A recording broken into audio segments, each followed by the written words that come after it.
Hey everybody, it is David Spark. We are officially live at the CISO series video chat. Today's topic is hacking pen testing, and actually I should be sharing my screen as I say that, the hacking pen testing part. This is going to be a lot of fun. If this is your first time to one of our CISO series video chats, welcome. Good to see you here. You're going to have a good time, I promise. That is my guarantee to you, or I give you double your money back. All right, today's topic, hacking pen testing. As I said, an hour of critical thinking to convert red team exercises into risk reduction, because isn't that what it's all about? All right, let me also introduce our two guests, who will be Dan DeCloss, who is the CEO of PlexTrack, and James Dolph, the CISO of Guidewire Software. They'll come back on big on the screen, but I got just some basic things to show you. Those of you who have been here many times have seen this, so feel free to take a snooze. Although, do pay attention that our sponsor is PlexTrack. Thank you very much, PlexTrack, for sponsoring this episode. They've actually been a great sponsor of the whole CISO series. Thank you. All right, 5 different ways you can participate. The chat room, as you see, it's going live. Submit your bad ideas. So the topic is pen testing. We want your worst idea given pen testing, or how to handle pen testing, or the worst kind of pen test, if you will. All right. The winner gets one of these. You see if I'm wearing a very cool branded CISO series fleece. By the way, if any of those past winners, we changed suppliers and your fleeces are being shipped as we speak. So sorry for the delay on that, but they are going out. You can join us on video at any time with just typing in "bring me on," and you can ask a question, make a comment on video. Angel will try to get as many of you on camera as possible. Also, ask a question. You see there's a little thing at the bottom of the screen where you can ask a question. Go ahead and just do that. Ask a question at any time. Or vote for your favorite question anytime, because possibly a lot of questions are going to come in, which often happens, and I'll need to know which ones you care about the most, and that's what I want to see. All right, our schedule. Get your questions in, and I will ask questions as well. Submit your bad ideas. The poll goes live, and we vote for your favorite bad idea from 20 minutes past the hour to 30 minutes past the hour. At 30 minutes, we play Beat the Bad Idea, where both Dan and James try to put controls on your incredibly horrible ideas. So that's the idea. You want an idea that's so bad, they can't put a control on it. Vote for your favorite questions again. And then the winner from last week, which is Matt Black, he is going to come on and play What's Worse with our two guests. So Matt, make sure you get those two bad ideas in at 30 minutes past the hour. And then last question and final advice. And then we have our icebreaker. And by the way, I spoke with someone recently who had never gone to one of our icebreakers because she was intimidated. And I want you to know you should not be intimidated, because most of us don't bite. All right. And the next Friday is Hacking Insider Risk. And you will see there's a big old button at the bottom of the screen where you can register for that video chat. And you can click on that link at any time during our discussion, and that will open up another window and you can register. Will not take you out of this at all. All right. Whew, got through all of that. Let's begin with our very first question. Both Dan and James. Dan's the one with the red hair. James is the one with the headset on his head. All right. Let's just start with the most basic question about pen testing. Why the heck are we doing it? I'll ask you, Dan, first. Yeah, I mean, pen testing is an important part of identifying, the major security gaps that you have in your enterprise or in an application, right? So it goes deeper. It actually shows exploitability, and so some of the most severe risks that would be present with an organization or their product is why you would want to identify these things before the bad guys actually do it, or while they're doing it, right? So that we, at least as an organization, know how to how these things are being exploited and how we can try to prevent them and fix them. All right. James, why do you do pen testing? I think you can use it in a lot of different ways, and I've used it in a lot of different ways over my career. I think you can use it as a validation. So we all have security programs where we do a bunch of activities in the early stages, or as different parts of our software development life cycles or other risk mitigation activities. But this sort of helps us to see the truth, right? It helps us to understand what the real posture is, because if somebody can gain access to something, it shows either the gaps where you need to make investments. It shows maybe that your tooling, et cetera, is not as good as you thought it was. And so I think that's a really good use case for it as well, too. I think it's also a good feedback loop. You do some testing, you say, we need to improve this capability, and we'll pen test again and use it as a good tuning mechanism.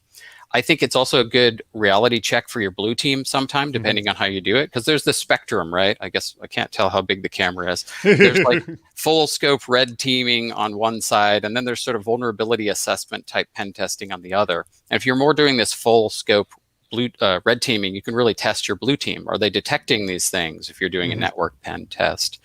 And then I think it's also really good when you can't build context on something. You don't have the source code. You haven't been doing it that long. It's a great way to get an idea of the security posture of something where you don't have a lot of visibility. It can be sort of black box, and we all know there's gray box and other types as well. So it's I think you can use it in a whole bunch of different ways. In my previous role, we used it as one of the gates for our marketplace at a really, really high scale. And it was quite an effective thing to help us to hold a consistent bar and build a lot of trust with the customer community.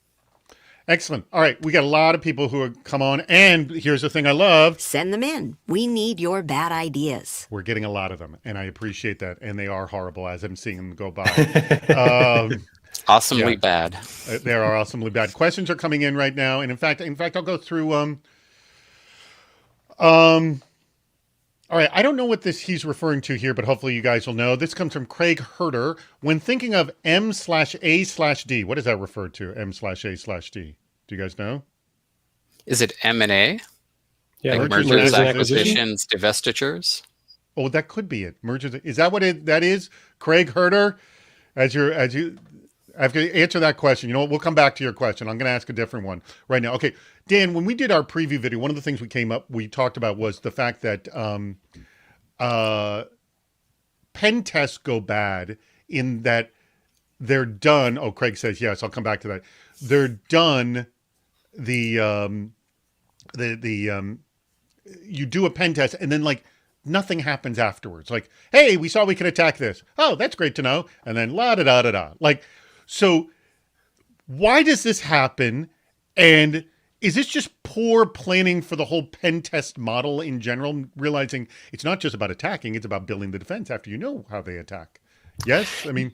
Yeah, I think it kind of comes back to like setting the expectations of what's the goal of the pen test, right? I mean, if the organization is really their only goal is to check a box for compliance, then they're not going to worry about the results. I mean, most likely if that's their motivation. But so sometimes that really does happen. And when I was doing a lot of pen testing, it was discouraging because you're coming back and you're basically rewriting the same report, right? So I mean, this happens for those reasons, but also just a lack of collaboration throughout the remediation process. As testers, you do want to help improve the organization's security posture and be able to collaborate on, hey, were you able to reproduce these findings? Have you made any progress on fixing them? So having those regular check-ins and collaboration throughout, whether you're an internal team or an external consulting firm, that's an important piece of that puzzle because things can start to get lost, right? And if you're not tracking it in a system or something that allows you to say like, hey, this is the progress we're making, it's easy to just only focus on maybe just those critical items. And then, the informational items last year's report actually bubbled up to high this year because, you can link things together and those kinds of things. So having full visibility on all the findings and being able to track those is an important piece of that puzzle. And let me throw this out because I've heard this from many people and you've probably seen it that, this year's pen test looks a lot like last year's pen test, which you've seen as well. So where do you see it sort of falling short, James?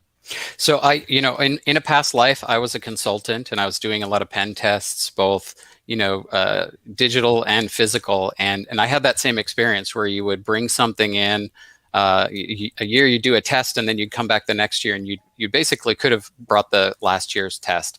And I think when you're doing pen testing and when you're doing any really security activity, you need to think about what's the intent. Being intentional in security is important. So I think a lot of companies that get it wrong are looking at it as a way to sort of check the box, right? Like what Dan just said. Yeah. Exactly. And as I mentioned at the beginning, there's all these different ways that you can use pen testing as a tool. And so thinking about what is the intent and then how do you make it actionable?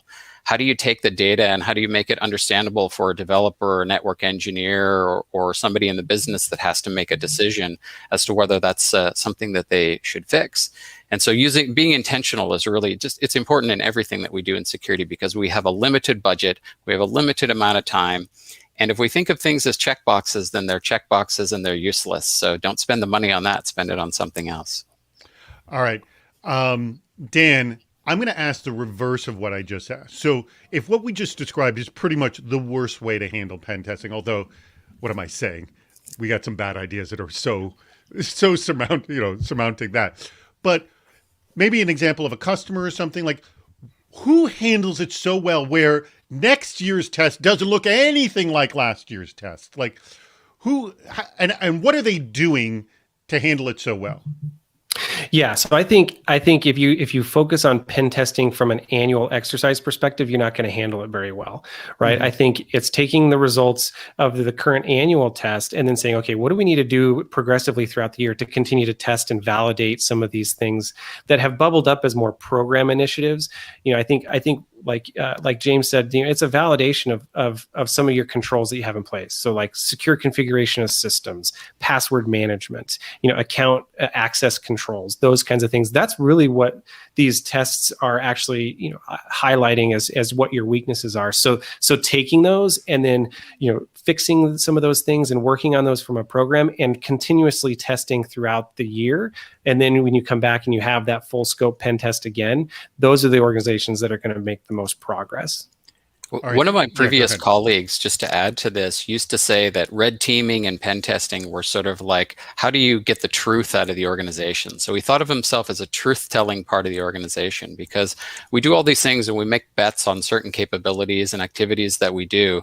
But this is a way to say, in a practical sense, can you actually get to this data, or can you actually exploit this this application, or can you do whatever the application shouldn't do?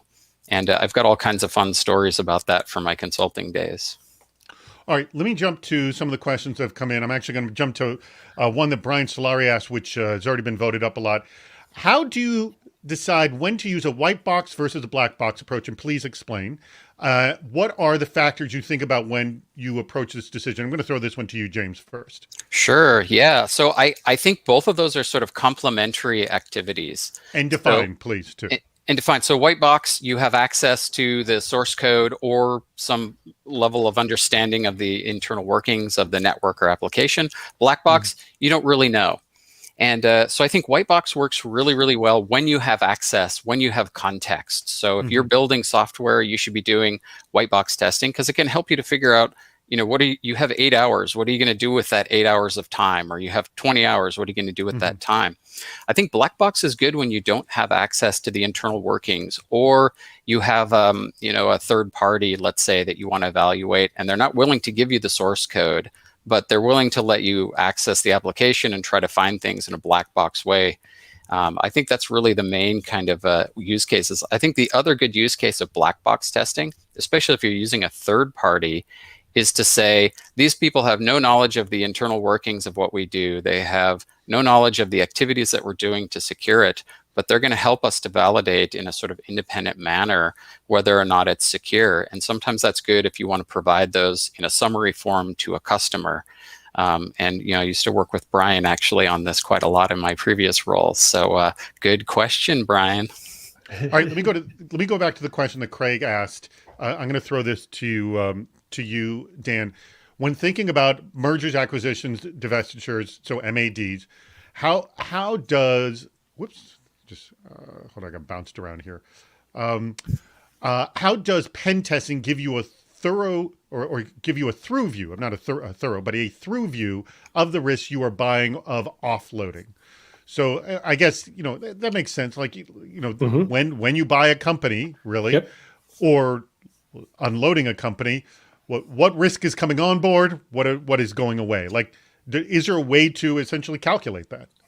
I mean, it's a very real risk, right? And definitely there have been known breaches that have occurred through that mechanism where the acquiring company acquired a company that was already breached, right? And as soon as they flipped the switch to connect those two, they got in.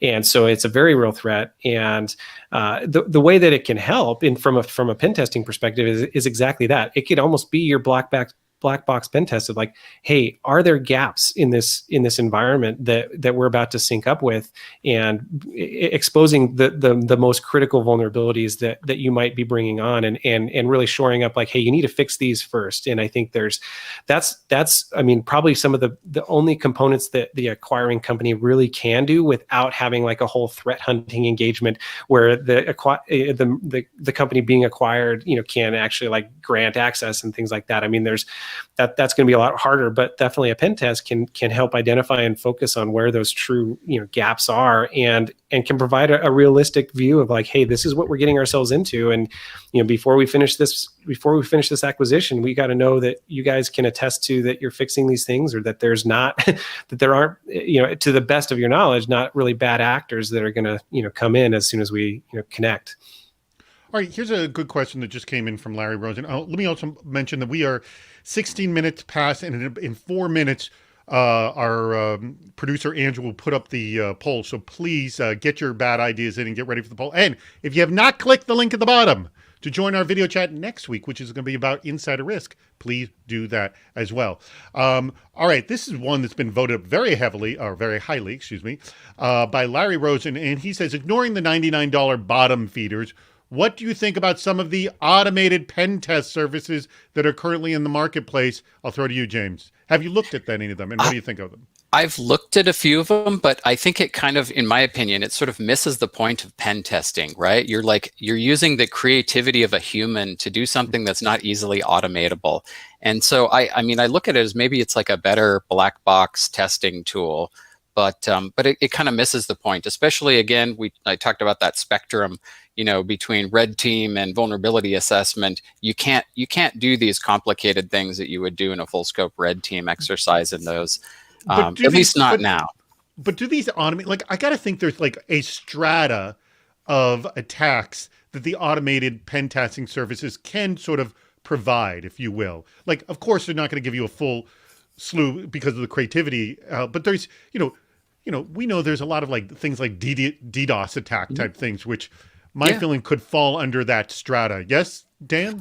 Yeah, I think that being able to automate and find some of the low-hanging fruit in a pen test only frees up the tester's time to get to the more creative aspects, right? And that's how I've always viewed them, is where, hey, I'm going to run some of these automated testing capabilities to at least say, these are the things I would have done manually. And so it just frees up that time. But I completely agree is that they're not going to provide you the full scope pen test. And the whole goal of especially a red team exercise is really to truly, how would a true attacker that has unlimited resources and unlimited time be able to get into my environment? Well, unlimited is a relative term, but a lot more time than, you're going to get in a 40-hour scoped engagement, right? So being able to use those automation capabilities is really handy, but you're right. It's not necessarily going to find everything that a creative human being is going to be able to exploit.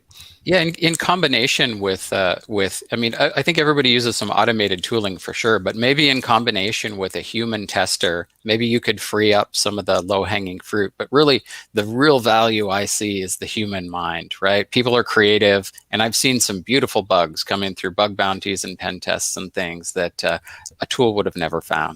All right. Well, that brings us back to another question that Brian Solari has, and that is, so how can you get the best value out of your security program by using pen testing and crowdsourcing, bug bounty? Do you use both? Use one? Or, I mean, I don't know. Pen testing, crowdcasting, I could also see as two different things right there, and bug bounty, they could be three different things here. So, like, is there, like, use all of the above, use this one much? I mean, is there a right mix, or it's obviously, whatever your program is? James, what's your take on this? So I've used all of these things, and I think it depends on your maturity. I think when you're not super mature, pen testing is a really good first step. And it may be the only thing that you do to start. It's like the ultimate kind of shift right activity. We're all talking about shifting left with everything. It's the activity that you can do at the end of the day. It kind of shows you some reality. When you get more mature and you realize that you're starting to get some diminishing returns on things like pen testing and your tooling, I think the things like bug bounty, I've had great success in the past with, really finding those hard to find bugs And then there's some of these platforms that use people that participate in bug bounties to do like pen test type activities that in reality, they're kind of more like vulnerability assessments in my experience, but they're all really good. So I guess it depends on your maturity and it depends on what you're trying to do. Again, back to being intentional is really important. And then say, Dan, is there a sort of a happy mix? And by the way, do you like partner with like a bug bounty program when you do your work? I mean, how does that work? So we don't do. Oh, are you talking to me or James? Dan. I'm sorry. Oh, yeah. So we are not pen testing providers, right? We're the platform that helps aggregate data results. Right. Yeah. So yes. We do partner with folks that bring their pen test results and aggregate those with the bug bounty results, which makes it great, right? So I think having a happy medium of those different activities, help everybody find where their blind spots are, right? So I don't think one single solution is going to provide all the value that you can get out of these activities. And I agree, there's a maturity, growth scale there as well in terms of bug bounty is going to provide some of that red team, or the black box, exposure.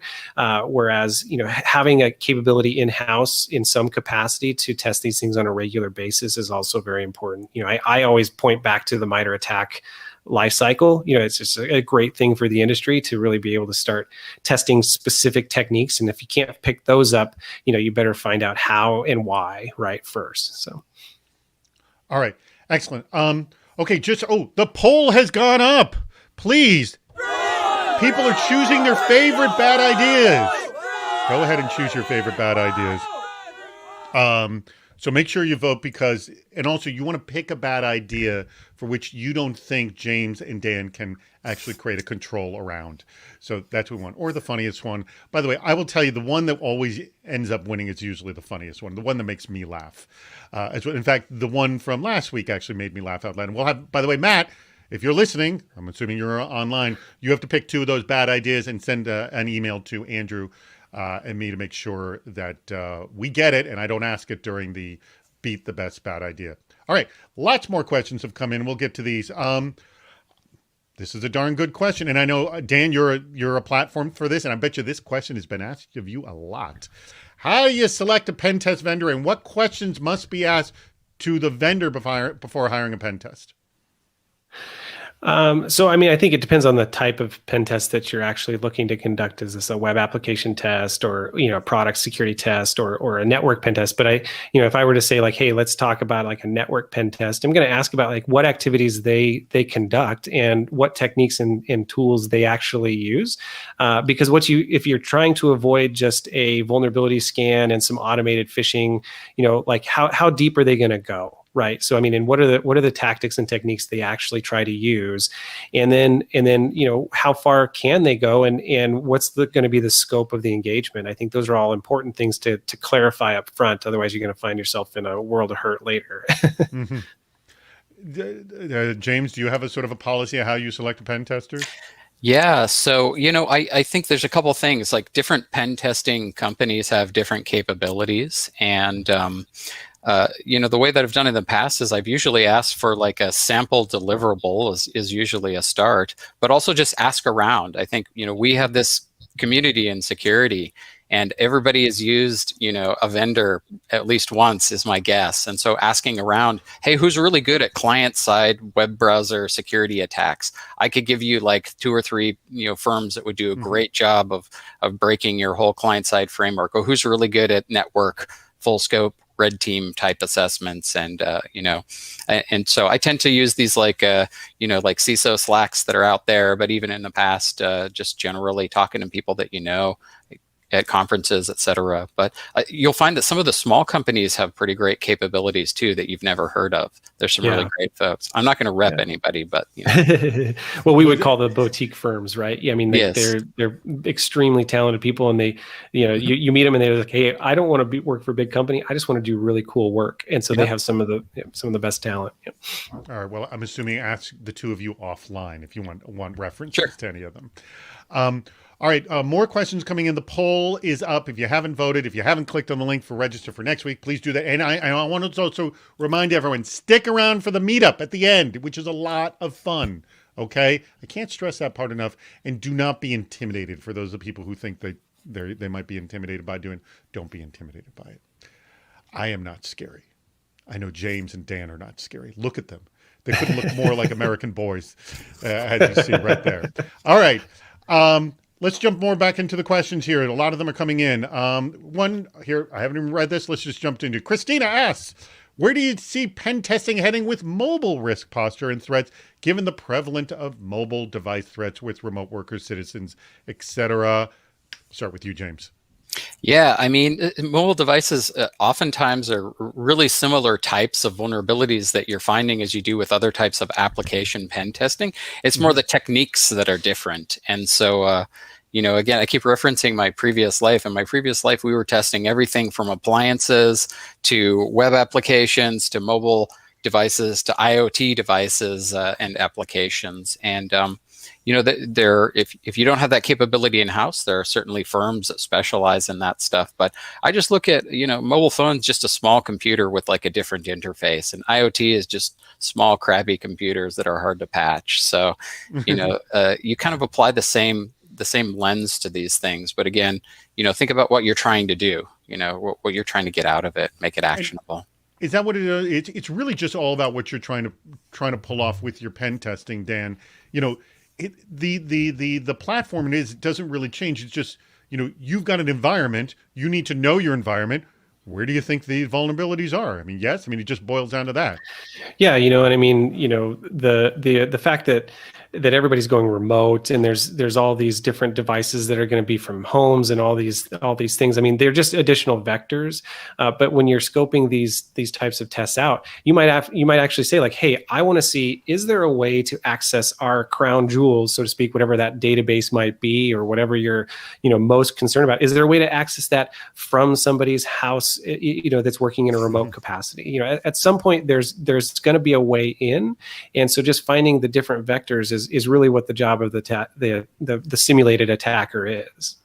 Let me jump though to the discussion. We have not mentioned purple teaming, and we should talk about that because that really is your bailiwick, Dan. And let's discuss this before we jump into our first game, or actually our second game. The first game, the bad idea, has been going on. I have heard a lot of positive things about purple teaming. I remember I interviewed Matt Southworth, who does purple teaming with his group as well. And we talked about the danger of just doing red teaming and then not doing anything about it. How drastically different is purple teaming versus that sort of bad nightmare scenario we explained, like you get the same damn report every year. Like, explain what a significant shift that is, Dan. Yeah, I mean, I think it's great. I mean, there's obviously different types of purple team exercises, but if we were to kind of talk about the traditional one where you're sitting down for a week and whatnot, and the red team is sitting there with the blue team saying, "Hey, we're doing these activities. Are you able to find it?"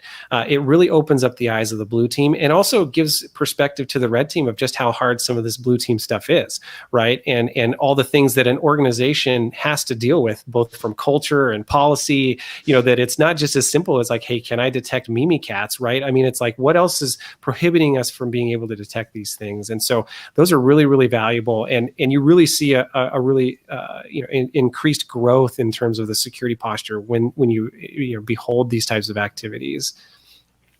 And James, you keep nodding your head, and you've done purple teaming as well. Tell me your story. Yeah, I mean, I think what happens sometimes is you get this organizational dynamic where the red team and the blue team are essentially fighting each other. They lose a lot of trust, and Dan made a really good point in that it's sometimes not apparent how difficult it is to be a defender. And so if you get them in the same room, oftentimes they realize they speak more of the same language than they thought they did. You can also be much more targeted, right? You can pick a specific technology area where there's doubt. And, we all hate doubt in security, right? We refer to it by a lot of different terms, but like we're trying to reduce unknowns and doubt. And so this is a really great way to say, okay, let's get a good understanding. Let's bring clarity to our position. Can we detect this? We're going to try this thing. Did it get detected? We're going to try a technique that you might not have seen.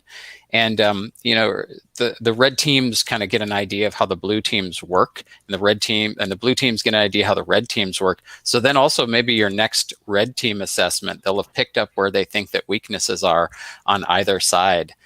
So you can actually, the idea is that you're sort of raising the bar in both camps over time. So purple teaming is a really great way to accelerate some of that like mutual growth that happens in those activities. I like it. This just in. It's time to play Beat the Bad Idea. All right, these are fantastic bad ideas that have come in, and I will just say this: that I have I can't choose the winner during the game because so many are coming in, and I don't have time to read them all and make a good determination. So even after the poll, you can still submit bad ideas because they'll be considered for the grand prize winner as well. And again, I do it completely anonymously. I don't know who submits things. And if I should also say, if I accidentally know who submitted something, or again, Dutch's or sometimes have this watermark look at him because he kind of has the same branding on some of his. I will also, if I pick some finalists, I'll show them to some colleagues and have them choose as well. So I try to make this as sort of fair and as possible right here. But here come the ones that you voted. Keep voting now because I'm going to pick two of these. And these are the best bad ideas as chosen by our all the people who are watching right now. And this one I like. I'm going to throw this one to you first, James. So it's beat the bad idea. You have to figure out how you can control this horrible idea. And this one is Reddit posts your organization is impenetrable and you welcome the challenge. So it's pretty much you're putting a global pen test on your target on your butt. How are you going to beat this bad idea?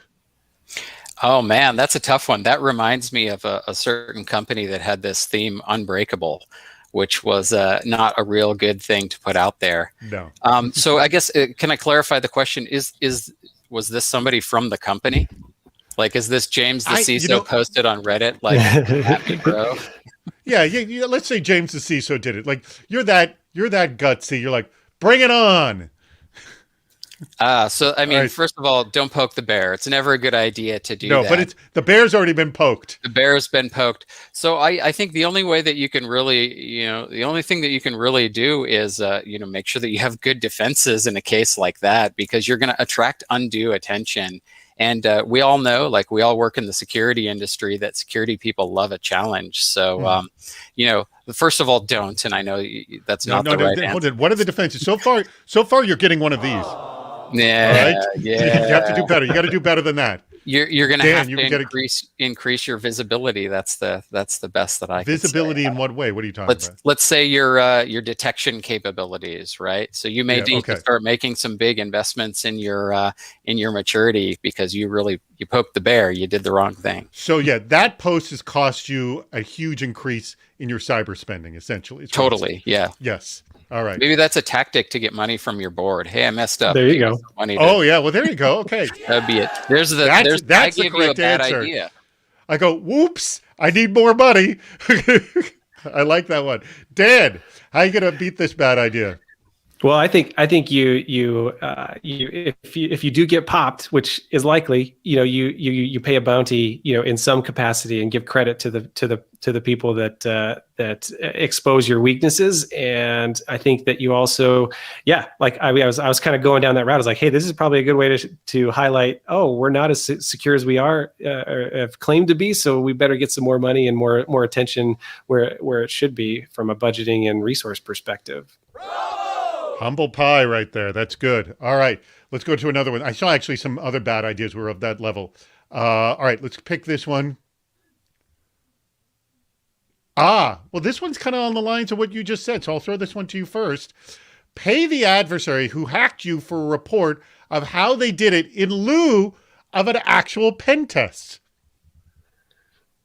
Well, I mean that already happens, right? In a lot of organizations, that's the kind of the goal of a bug bounty program, right? And it's been a great progress for our industry. When I first got started in security, researchers and people, hacking for good, was not was frowned upon, and there was a lot of legal action. So I think this is actually a good idea in terms of being able to pay bounties and encourage people to break your systems before and get rewarded for it versus going and selling those things on the black market. All right, let's do this. Let me get you one more. Hold on, before I'm going to throw this one to Dan, because you're right, that one was too easy here. All right, this one was voted up here. Okay, this for you, James. In order to whitelist the pen tester, configure the firewall to permit any and all incoming internet traffic on the perimeter interface. All right, how are you going to beat that bad idea? Well, I think the only thing you can do is put back the firewall configuration, right? We have to use sense when we're trying to get a pen test done, because but hold on, we're opening this up. We're opening this up, right? So, I think you basically have to reverse course in a case like this, because you've got a lot of risk there. So I don't have a good answer for this one, David. No. Just don't. Microsegmentation. That's what you microsegment the rest of the darn place.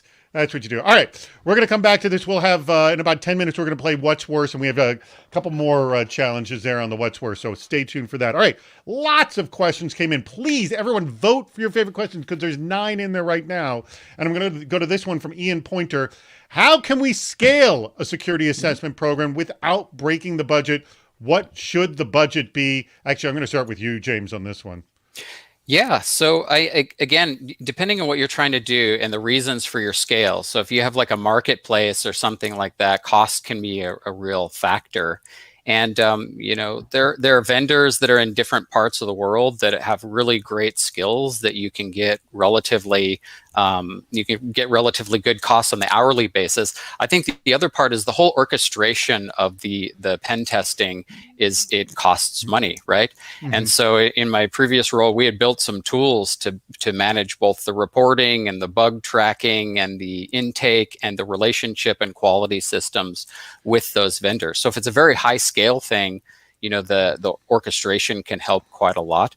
But, the world has a lot of great security people. So, look outside of the United States. Look in some locations you might not traditionally even think of as a place to outsource as well, too. All right. So what's your advice, Dan, on not breaking the budget?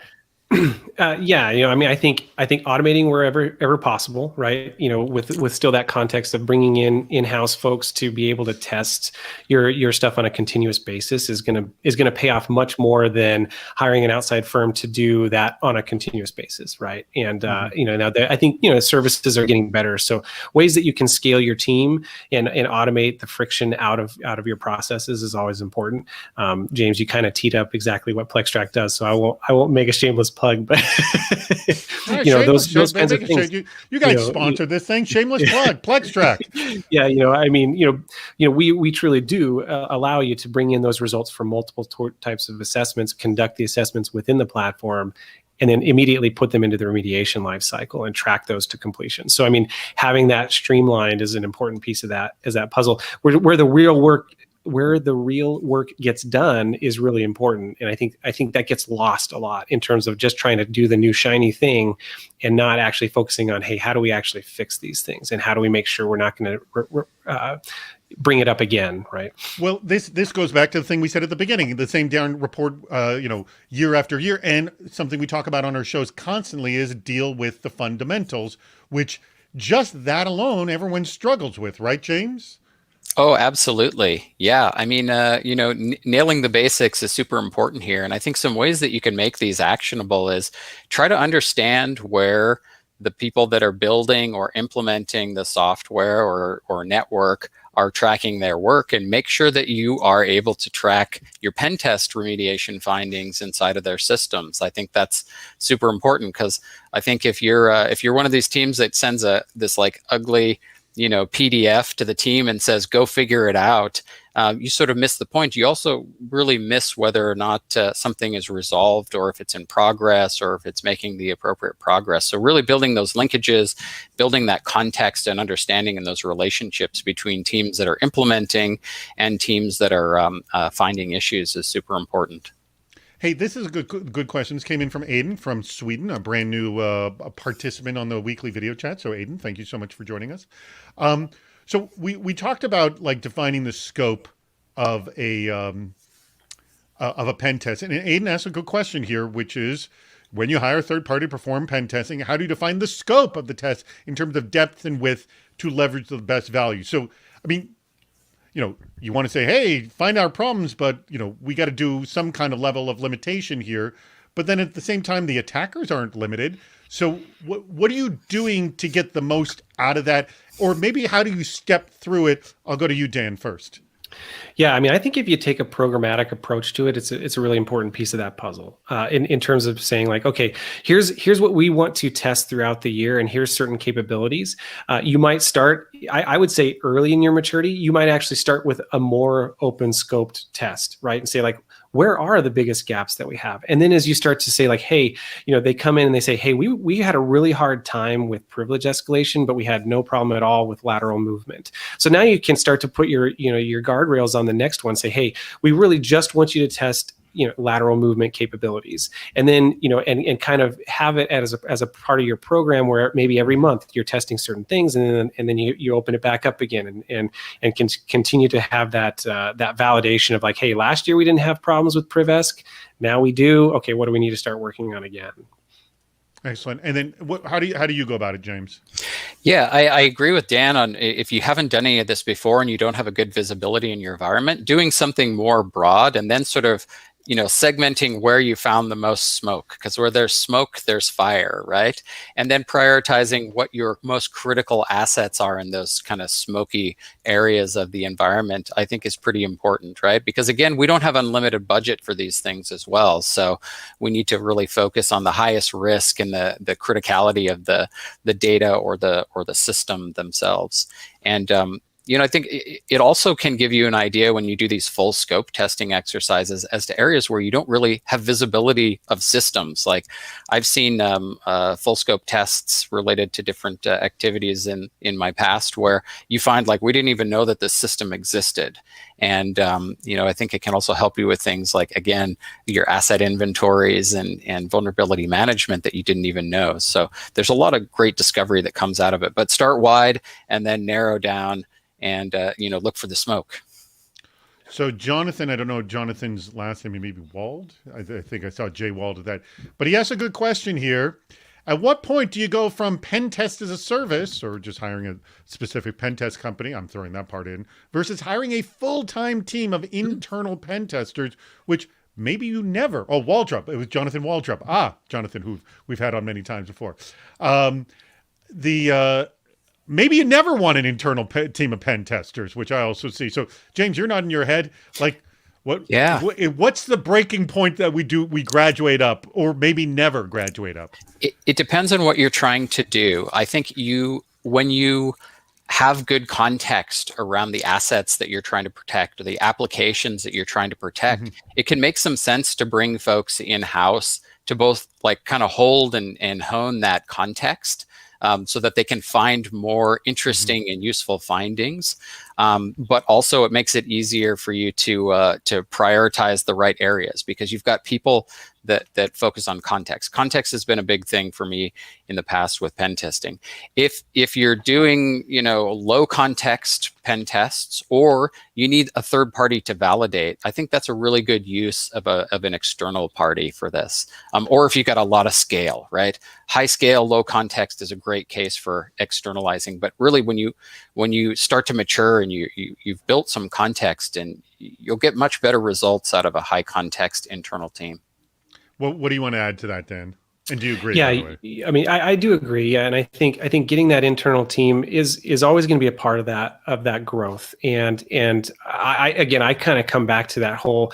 I think the industry. I think we're in an inflection point as a security industry at large in starting to focus more on what are the actual techniques and tactics that an attacker is doing. And so we have MITRE ATT&CK now. We have Red Canary's Atomic Red Team to be able to simulate these things in our environment, as well as paid for tools. And so I think we're going to start to continue to see that area of our growth as an industry to be able to start focusing on these things earlier on without having to have a large internal team, but having maybe one or two people that understand what they're focused on, and then can use these platforms to grow their recognition of the techniques that we already know exist. All right, I want Matt Black. I want you to get a queue up because you're going to be doing the What's Worse game in just a moment. But I'm going to ask you a quick question. I think it's a kind of funny one that came in from Chase, and he says, "If I'm a certified ethical hacker, am I certified in ethics or hacking?" James, what do you think? Oh man, well, you certified in ethics or hacking, so maybe this will be controversial, but I'm not a fan of the CEH, so I don't think you're certified in either one of those. Although I think you learn probably a little bit more about hacking than ethics. I think the ethical part is that you're being taught how to do it towards some sort of corporate goal. But I think there are better certifications out there than the CEH. What do you think, Dan? Certified in ethics or hacking or neither? So I mean, I would agree with James. There are definitely, I think you're getting certified in certain skills with some other certifications, and I think from a pen tester's perspective, and even in the pen testing industry, there's well-known certifications that actually test your skill set. The ethics, they don't train as much, right? And I think that we as an industry have to make sure that we're training our individuals and folks on like, hey, what are the right things to do here? And I think there's good discussions that continue to go on in that arena. But I wouldn't say that these certifications actually train on the ethical side of it. Correct? No. All right, here we go. It's time to play What's Worse? All right, I believe Matt Black is going to be joining us any moment here. He is the winner of last week's Best Bad Idea. And here he is. Here is Matt. He's wearing his branded jersey, but he will be receiving one himself of the CISO series variety. All right, Matt, you have a What's Worse conundrum for our two guests. And here's what I want you to do is just go ahead and ask them and set it up in any way you want. You can put any conditions you so choose, but go for it. All right, so you're starting out with looking at your third parties, and you need to either decide as a group that scoping doesn't matter and all third-party vendors should be tested without being notified, or just take their word that they're secure and they don't need to have a pen test done. All right. Let's hear it. What say you? Let's start with you, James. What's worse of these two? So the first one is a good way to get sued. The Computer Fraud and Abuse Act is like this wide, so you could end up on the wrong side of a lawsuit in that case. The other side, putting your trust in your vendors. Well, we all know that everybody has some space to go in security. Security is one of these things that's a journey and there's no end point. And so, me being cautious and not wanting to get sued, I think if you have to make that choice, I would choose not to get sued. And we need to reform the Computer Fraud and Abuse Act as well. So the first one's the to worst. Be political. Yes, I'm sorry. Yeah, first one's so the first one, yeah. All right. Dan, what do you take? Do you agree or disagree on this one? The second one, we're going to have to trust them. Okay, that's the better, but the worst, what's worse? Better? Yeah, that's much worse is getting sued. That's tough because like the second one is almost as likely for you to get sued, but from different people. Right? I would have to say like, Yeah, I certainly don't condone illegal activity, right? So, like, the Again, first this one is seems like much you're going worse. to be. We accept both of these stink. Okay. Yeah. I mean, from like trying to protect my organization's perspective, I'm going to have to say that the second one is worse. But yeah, they both suck. All right. Good answers. And Matt, congratulations. Thank you very much. Thank you. Matt, actually, why don't you? Oh, we just lost Matt. I'll repeat it. Matt, if I can remember, Matt's bad idea, which our topic was last week, was hacking board metrics. His bad idea was just give the login information for your SIM to the board and just tell them to contact you if you got any questions. I thought it was like I just see this sort of deer in the headlights look of what? It's this. All right. We have just about 10 minutes left. We're just going to go to like one, maybe two more questions now, and then we'll wrap up. And then everyone, I want you to stick around for our meetup at the end. Oh, and that means just for the next 5 minutes, that link at the bottom of the screen where it says join us next Friday. If you have not clicked on it, here's your chance. Click on it and register for next week, because we're going to talk about hacking insider risk. Oh, I should mention the hacking insider risk is mostly going to focus on the non-malicious insider risk, the risk where people are just trying to do their job, yet they create more risk for the company. And that's going to be a really interesting discussion we're going to have next week. So please click on that link below, because that's going to disappear in 5 minutes, although you can always register for it after the fact. It's just so easy right now. There's a link right there. All right, let's go. Has any of these been voted up? None of them have been voted up. Why do you do this to me, people? You're just supposed to vote these things up, make my life easier. All right, let's pick one of these. Somebody who is not submitted right here. Okay, I have not read this. We're just going to go right for it. And this is Tom Ray, who I don't believe that I have seen you on the chat before. So Tom, welcome.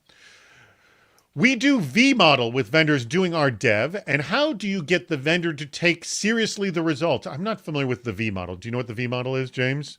Dan, do you know what that is? Yeah. I'm not sure what that means. Yeah. Tom, tell us what the V model is, and we'll come back to your question, possibly. We're going to go to the next one from Stian. Well, I know Stian. How about inviting your pen tester to add findings into your Jira to save time? I think you kind of do that with your app in a way. And pros and cons with working with the same pen test company year over year. Isn't that like, aren't you sort of purple testing? Like, isn't this all kind of getting intertwined? Isn't that kind of your model, Dan? Yeah, we actually integrate with Jira. So it's nice to have all your security related findings in PlexTrack, and then just push them out to not interrupt workflow for your dev teams. That's what we do. But what was the second part? Now I got to look up that second part. Okay. You're asking me, and I look at the second part too. Hold up, what was this? And what the pros and cons of working with the same pen test company year over year? Oh, pros is that you might get a little more depth year over year, because they understand the environment or the applications, so they can bypass some of the things that they've already looked at before and can go deeper. The flip side of that is that they might overlook some of the things that they thought were secure from the last time. So I think there's benefits to kind of having that in a rotation. All right, and Chase just pasted in the V model. It's a highly disciplined software development lifecycle model in which there is a testing phase parallel to each development phase, and it's sort of parallel or an extension of the waterfall model. Okay, let's go back to the question, then try to answer this quickly, because we're going to get to our summary as well. Here we go. We do V model with, this is Tom Ray speaking, with vendors doing our dev. How do you get the vendor to take seriously the results? Can't cut them off. Their delivery on the contract is good, except how poor is their security QA? So even penalties are limited to in impact. We get lots of labels, critical, high, moderate, low, but timelines are missing on our major vendors, and follow through is hit or miss for others. Tests to fix. So a lot of sort of complicated issues here. James, can you tackle Tom's question? Yeah, and some of this might not be like immediately actionable for you, but I think the best way to do this is with contractually defined SLAs. You get your lawyers in there to say you're going to fix a critical as defined by X criteria in X number of weeks, days, months, whatever your risk tolerance is, medium, high, low, etc. I think you also want to make sure that there are penalties associated with that, because otherwise it's sort of like what's the stick, right? So if vulnerabilities don't get fixed within those timeframes, you get X percentage of discount. And that's a pretty effective way to make sure that you get the right action if you're using an outsourced model of any kind. You can even put this in models that are not fully outsourced dev, right? Internal projects, et cetera, in your boilerplate for your procurement groups. That's a really good way to make sure that you get the right action and attention. And I think that's what you're looking for. All right. Hold this. I want to go to our to wrap this up. I'm going to tell both of you. I want your wrap-up thoughts, your final thoughts on this topic. I want Andrew. I want you to share. Change the link at the bottom to our icebreaker. And let me just remind everybody: next Friday is Hacking Inside a Risk. Oh, I should mention we're going to have a show after that, April 2nd, but April 9th will be spring break. No show for that show. So we'll do the next 2 Fridays. We'll skip a Friday for the holiday break, and then we'll be back the following week. I want to thank again. Oh, stick around for Icebreaker. Has that link? Yes. The link at the bottom has changed for Icebreaker. You can feel free to click on that now. You'll have to log in with a Google account and just type in your full name, because that's how people see you when you get matched up. All right. Tell your friends to join us. This is something key. I would love it if you could tell your friends to participate in our video chats every Friday. They can just go to CISOseries.com. There's a big button at the top that says register for video chats. Join us. You can also join us on Thursday evenings. A lot of you are having fun here. We do a short 20-minute week in review headline show on Thursday evenings, and those are a lot of fun. So please join us for those as well. I want to thank our sponsor, Plextrack, and Dan DeClaus, who's the CEO of Plextrack. They've been a great supporter, so thank you. If you're looking to sort of make sense of your pen testing environment and sort of speed up the rapid development, if you will, that is what they do over at Plextrack. And then finally, do you want to sponsor a video chat? Guess what? We have 1 left in April, and I think 2 left in May, if you would like to sponsor. So if you want to do that, we would love to have you on board. Always a fun time. All right. We have 4.5 minutes left. I'm going to throw to you, Dan, first for your summary. Any last pitch? And also, if you have a specific offer for Plextrack, let's hear it. Go for it. Yeah, well, I mean, obviously, we love this topic. We're pen testing and purple teaming and assessors are, near and dear to our heart, as well as the blue teamers, tasked with, fixing these issues. And so Plextrack is the platform to bring everybody together and collaborate throughout the entire process, identifying those issues, being able to assign them either to your ticketing systems automatically or, with Plextrack specifically as your tracking system, and then have those real-time analytics. That's really what we're geared for. And definitely we have a lot of happy people that are, filling an important need as we continue to evolve as an industry, and really focusing on, there's a lot of noise out there. How do we keep the signal as strong as possible? Good point. All right, James, what's your last piece of advice on this very topic? And then we'll all bounce over to our icebreaker. Last piece of advice, I'll report, do it with intent. I'll repeat that. The other thing is, pen testing is a great way to connect your theoretical security posture to the reality of the situation on your environment and your systems. And David, can I make a pitch real quick? Please. So we're doing some really, really exciting stuff at Guidewire, and we're building out the team. We just opened up a bunch of recs. So check out careers.guidewire.com, and there's a load of jobs there that we are trying to get filled. You could we would work love with to James, have you who's join a great us. guy. By the way, are you hiring, Dan? We are, yes. We've got some open recs for some software engineers, and growing. Oh, your audio just kind of went out on us. Dan, you still there? Whoops. Dan, you still there? Did I freeze? Yeah, your audio went out. Whatever you're saying, we got open recs. Just repeat that again. Yep. Just shoot an email to careers@plextrack.com, and we'll find them in the right place. All right, that's the easiest way to do it, right there. All right, everybody, we're gonna end just like a minute or two early. Please click on the link below. If you're feeling nervous about joining, do not. This is a lot of fun. As James nodding his head, you could be matched with James. He's a perfectly nice guy. He came up to me at a concert at Salesforce when he was at Salesforce, the Dreamforce, and he introduced himself. Perfectly nice guy. Now you can meet him. All right. Thank you, everybody. Andrew, take us out. I'll meet you all over at the Icebreaker. Bye.